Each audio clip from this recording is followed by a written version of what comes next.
खाजेमाथियाव थानाय उदालगुरि जिल्लानि गुरुदेव Kalicharan Brahma national academy बे एकाडेमियाव उदालगुरि जिल्ला ब्रह्म धोरोम लाइमोन आफाद आरो उदालगुरि दख'रा दुलाराय ब्रह्म धोरोम लाइमोन आफादा मोनसे सोलोंथायारि सांग्रांथि मेल खुंनायाव आङो बाहागो लाफैनो मोननानै गोजोननाय मोनदों। जोङो बैसो जाबाय, गेदेर जाबाय, जोंहा एक्सपिरियेन्स दंसै। बेनिखायनो जाहाथे दानि फरायसाफ्रा लामा आन्दाया, बिथांमोननो लामा दिन्थिनाया जोंनि बिबान आरो जोङो हानायमानि फरायसाफोरनि मेगनखौ जों बेखेवनांगोन, बिसोरखौ जों एम्पावार खालामनांगोन। मानो होननानै बुङोब्ला फरायसा समाव बिसोरनि साननाय हनायफ्रा गोरलै, मेलेमारि गोहोआ गोरलै।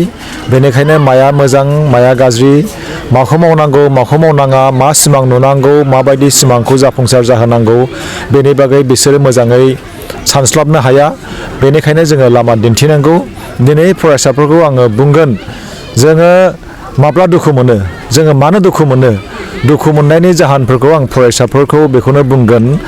सासे फरायसाया गावखौ जुदि गुबुनजों रुजुयोब्ला दुखु मोननो गोनां जायो। इसोरा जेरै जोंखौ सोरजिदों बेखौ लानानै जोङो गोजोननांगौ आरो जोङो एम्पावार खालामनांगौ। जोङो गोसोमब्ला, गाहायब्ला, रानथेंब्ला जोङो मोजां नङा। आंनि लोगोआसो मोजां, गुबुनासो मोजां, आंहा थाखा फैसा गैया, आंनि लोगोआसो माहाजोन, आंनि आइ आफाया गारि घोड़ा गैया, गुबुननि बा आंनि लोगोनि बिमा बिफायासो गारि घोड़ा दङ, न' मोजां बिल्डिं दङ, आङो फरायनो हाया, आंनि लोगोआसो फरायनो हायो।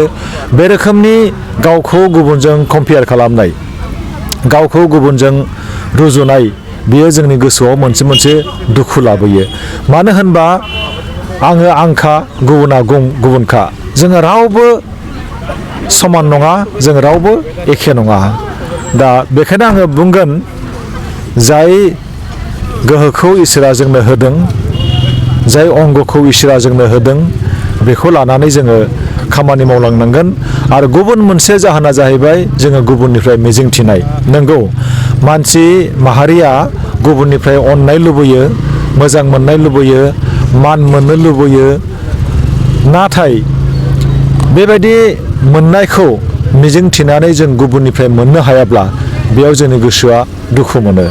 दा फरायसाफ्रा बेखायनो सांग्रां जानांगोन, जाहाथे गुबुननिफ्राय जोङो जेबो एक्सपेक्ट खालामा।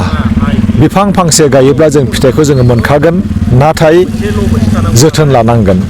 आरो बिफां गायनानै फिथाइखौ मोनथारनांगौ बेबो नङाबो जानो हागौ। दा जोङो जुदि फिथाइ मोननोब्ला जोङो जोथोन लानांगोन, जोङो खस्थ' खालामनांगोन, सान हर जों खामानि मावनांगोन, जों मोनसे प्लेनिं खालामनांगोन। आरो फरायसाफोरखौ आङो बेखौनो बुंगोन, जाहाथे गुबुननिफ्राय जेबो एक्सपेक्ट खालामा। गाव जेराव दङ बेयावनो गसंनानै सान हर खामानि मावनांगौ।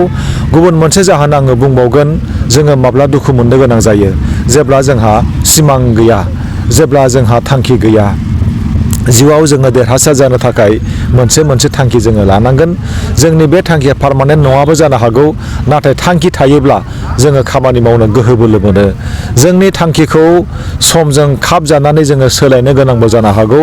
बै समाव जोङो मा जाहैगोन, मा मावहैनो हागोन, मा मावनांगौ, बै समाव जोङो समखौ नायनानै, थासारिखौ नायनानै जोंनि थांखिखौ जोङो सोलायनो गोनांबो जानो हागौ। नाथाय नैबे फरायफुबाय थानाय समाव जायखिजाया मोनसे थांखि लानानै जों फरायोब्ला फरायनो जोङो थुलुंगा मोनो, जोङो एम्पावार जायो।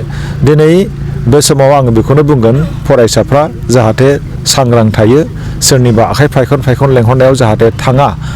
एसे साननो गोनां दङ, मानो लेंहरदों बियो, बिनि लेंहरनायनि थांखिया गाज्रिबो जानो हागौ।